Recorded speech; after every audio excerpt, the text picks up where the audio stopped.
If you want a picture of the future, imagine a boot stamping on a human face forever.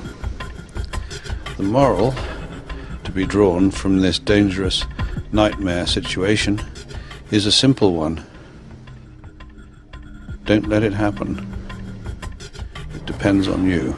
The internet's renaissance of media, living on a revolutionary platform that has exponentially boomed since it was conceived at UCLA on October 29, 1969, is yet again under attack. This bane to the New World Order and adversely a voice of humanity simply disseminating the truth behind the mainstream media's governmental facade must be controlled and centralized if the power structure is to remain. Merry Christmas, everybody. So while America innocently celebrated the holidays, America's shadow government buried a time bomb in the 2017 National Defense Authorization Act, relegating control of the free press to what is being dubbed the State Department's Ministry of Truth. It's amazing they're going to spend $160 million over 2 years to have the State Department determine what is propaganda and what isn't. Fake news. When they didn't like one particular story that was being advanced, when I say they, I think we know who they are. They are either the ruling class or the whoever. They called it a conspiracy theory.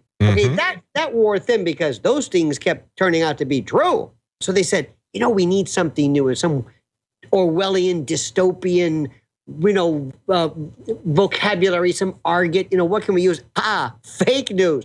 Rather base, but rather clear. Zero Hedge reported on Christmas Day, quote, introduced by Congressman Adam Kinzinger and Ted Lieu, H.R. 5181 seeks a whole government approach without the bureaucratic restrictions to counter foreign disinformation and manipulation, which they believe threatens the world's security and stability. Also called the Countering Information Warfare Act of 2016, when introduced in March by Senator Rob Portman, the legislation represents a dramatic return to Cold War-era government propaganda battles. On the heels of the death of SOPA and PIPA, the U.S. government's audacious attack on a free press emboldened by the internet quickened. With the legalization of propaganda within the United States Interior in 2013 after the death of the long-standing Smith-Munn Act, the creeping UN and EU control of the internet after the U.S. Commerce Department released its grasp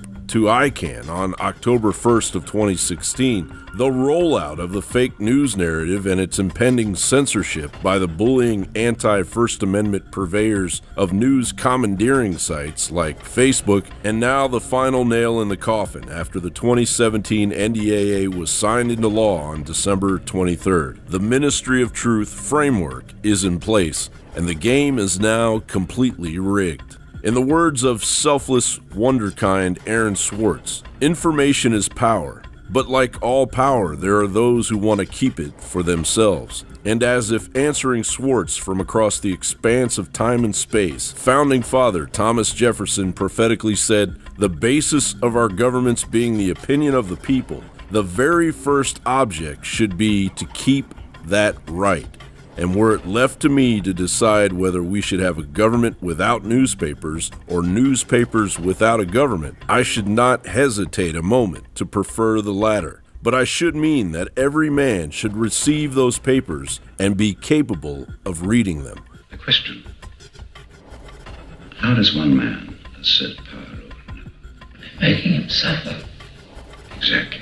Power is tearing human minds apart and putting them together again in new shapes of your own choosing.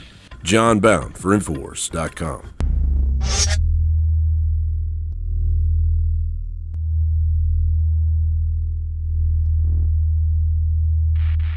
InfoWars Life and InfoWarsLife.com is extremely excited to announce our latest release, Winter Sun, a revolutionary type of vitamin D3. Winter Sun is a premium quality vitamin D3 nutritional supplement. It is produced by extracting oil from healthy, nutrient-dense plants known as lichens. Every batch is analyzed for purity and D3 content. It's completely free of toxins and allergens. Visit InfoWars.com today or call 888-253-3139.